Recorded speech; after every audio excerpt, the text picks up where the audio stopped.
వచ్చే అసెంబ్లీ ఎన్నికల్లో అంటే దాదాపు 3 ఏళ్ల లోపు జరిగే ఎన్నికల్లో 3 ఏళ్లలో జరిగే అసెంబ్లీ ఎన్నికల్లో చెన్నూరు మాజీ ఎమ్మెల్యే బాల్క సుమన్‌కు టికెట్ వస్తుందా? రాదా? అనే దానిపైన ఇప్పుడు చర్చ జరుగుతోంది.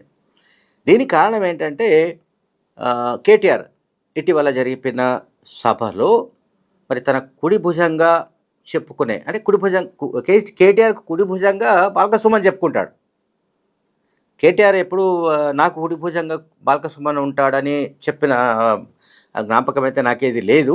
బట్ బాల్క సుమన్ మాత్రం కేటీఆర్‌కు నేను కుడి భుజం అని చెప్పుకుంటూ ఉంటాడు. అయితే ఈ కుడి భుజమైన బాల్క సుమన్‌కు టికెట్టు విషయంలో క్లారిటీ ఎందుకు ఇవ్వలేదన్న దానిపైన అనుమానాలు వస్తున్నాయి. సరే, మరీ ఇంత ఎర్లీగా ప్రకటించడం సరైనది కాదని కేటీఆర్ అనుకొని ఉండవచ్చునా?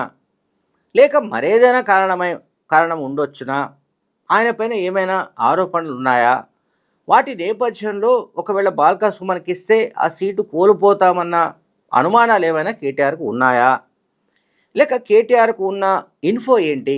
ఆయనకున్న అంటే బాల్క సుమన్‌కు సంబంధించిన ఇన్పుట్స్ కేటీఆర్ దగ్గర ఏమున్నాయి?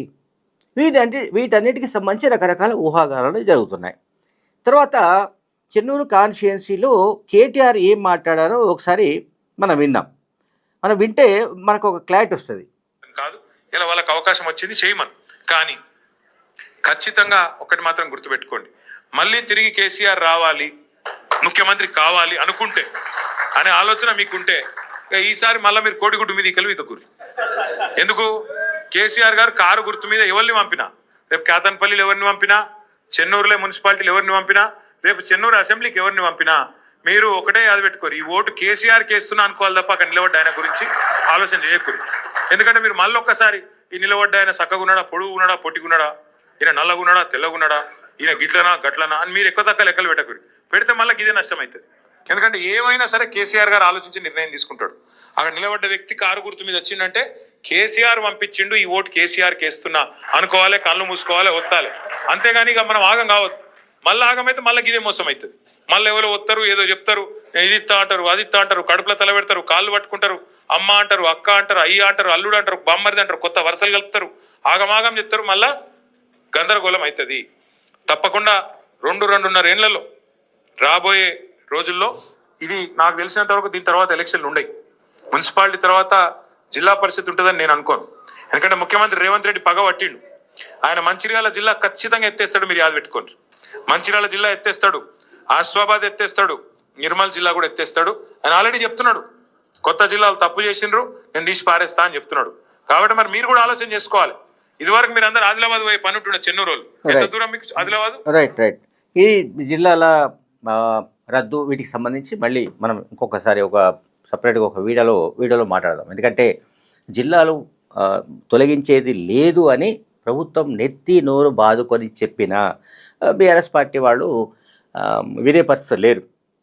జిల్లాల పునర్విభజనకు సంబంధించి అంటే పునర్వ్యవస్థీకరణకు సంబంధించి అంటే గతంలో ఏవైతే జిల్లాల సంఖ్యను పెంచారో అంతకుముందు మనకు ఉమ్మడి జిల్లాలు 10 జిల్లాలు ఉండేవి.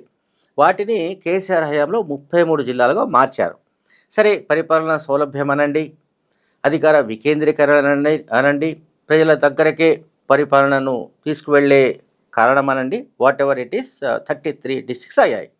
సో ఈ 33 జిల్లాల్లో కూడా కొన్ని జిల్లాల్లో సరిహద్దులకు సంబంధించిన ఇష్యూస్ అవన్నీ ఉన్నాయి కనుక వీటికి సంబంధించి ఒక రిటైర్డ్ జడ్జితో, సుప్రీంకోర్టు రిటైర్డ్ జడ్జి కావచ్చు, హైకోర్టు రిటైర్డ్ జడ్జితో కావచ్చు, ఒక కమిటీని వేసి దీనిపైన మొత్తం సమూలంగా ఒక రిపోర్టు తయారు చేయిస్తే దాని ప్రకారం కొన్ని నిర్ణయాలు తీసుకోవచ్చునని ముఖ్యమంత్రి రేవంత్ రెడ్డి చెప్తున్నాడు.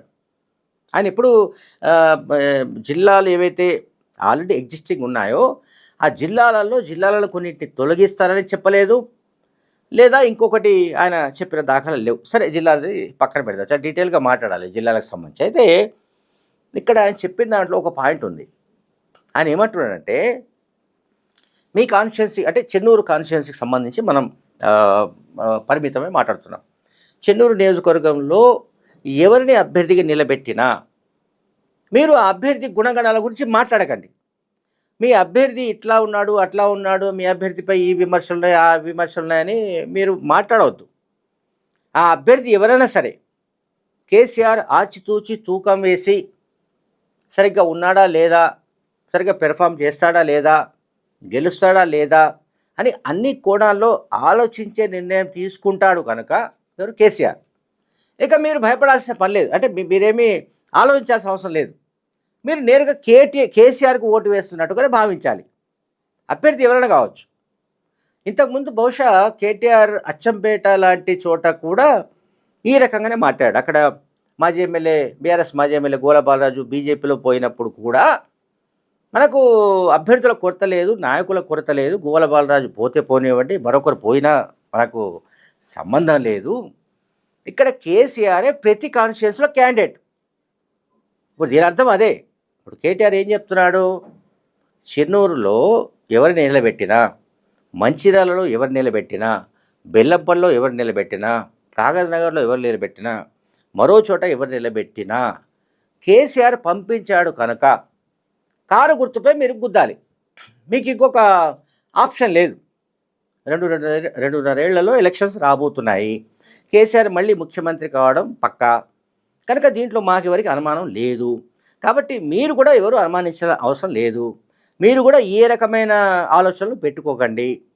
అభ్యర్థికి సంబంధించి ఏవైనా కొన్ని అటో ఇటో ఏదైనా సమస్యలు ఉన్నా వాటిని ఖాతరు చేయకండి. మీరు అభ్యర్థిని చూడకండి, కేసీఆర్ని చూడండి. ఇక్కడ కేసీఆర్ ముఖ్యమంత్రి కావాలంటే ఎమ్మెల్యేలు మెజార్టీ గెలవాల్సిన అవసరం ఉంది. సో ఎమ్మెల్యేలు గెలవాలంటే మీరు ఏం చేయాలి, ఎమ్మెల్యే ఎవరు అనేది చూడొద్దు. మీరు ఎంత పొడుగున్నాడు, ఎంత అది కూడా చెప్పాడు, మీరు విన్నారు. నల్లగా ఉన్నాడా, తెల్లగా ఉన్నాడా, లేకపోతే ఇంకోటి అవన్నీ చెప్తూ ఆయన ఏం చెప్పాడు, అభ్యర్థి ఎవరైనా సరే మీరు మాత్రం కేసీఆర్కు మేము ఓటు వేస్తున్నాం అనుకుని గుద్దాలి. కారు గుర్తుకు గుద్దడం మినహా, ఓటు వేయడం మినహా మీకు ఇంకొక మార్గం లేదు. అనవసరంగా కోడిగుడ్డు మీద ఈకలు పీకకండి అంటున్నాడు ఆయన.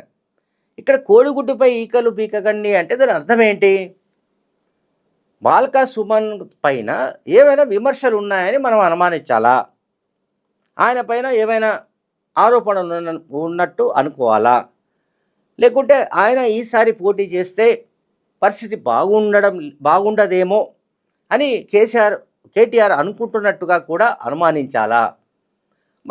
మనం దీన్ని ఎట్లా అనలైజ్ చేయాలి, ఎందుకంటే చెన్నూరు లాంటి కాన్స్టిట్యున్సీ పోయినప్పుడు ఇక్కడ మనకు బాల్కా సుమన్ ఉన్నాడు, మళ్ళీ రంగంలోకి దిగబోతున్నాడు, మీరు ఆయనకు ఓటు వేసి తీరాల్సిందే. బాల్కా సుమన్కు ఓటు వేయడం అంటే కేసీఆర్కు వేసినట్లే అని ఆయన అనలేదు. దాన్ని బట్టి అనుమానాలు వస్తున్నాయి. బాల్కా సుమన్ టికెట్ పైన ఎందుకు అనుమానాలు వస్తున్నాయంటే, బాల్కా సుమన్ లాంటి కాన్స్టిట్యున్సీలో, బాల్కా సుమన్ రిప్రజెంట్ చేసిన కాన్స్టిట్యున్సీలో ఆయన పేరు ప్రస్తావించకుండానే అభ్యర్థిని ఎవరిని సెలెక్ట్ చేసినా మీరు మాత్రం బీఆర్ఎస్ పార్టీకి ఓటు వేయాలి, బీఆర్ఎస్ పార్టీ క్యాండిడేట్ను గెలిపించాలి అని పదే కేటీఆర్ రిక్వెస్ట్ చేయడం వెనుక ఖచ్చితంగా అక్కడేమో మార్పులు ఉండే అవకాశం ఉందేమో అనే అనుమానాలు చెన్నూరు కాన్స్టిట్యున్సీలో వస్తున్నాయి. Thank you very much.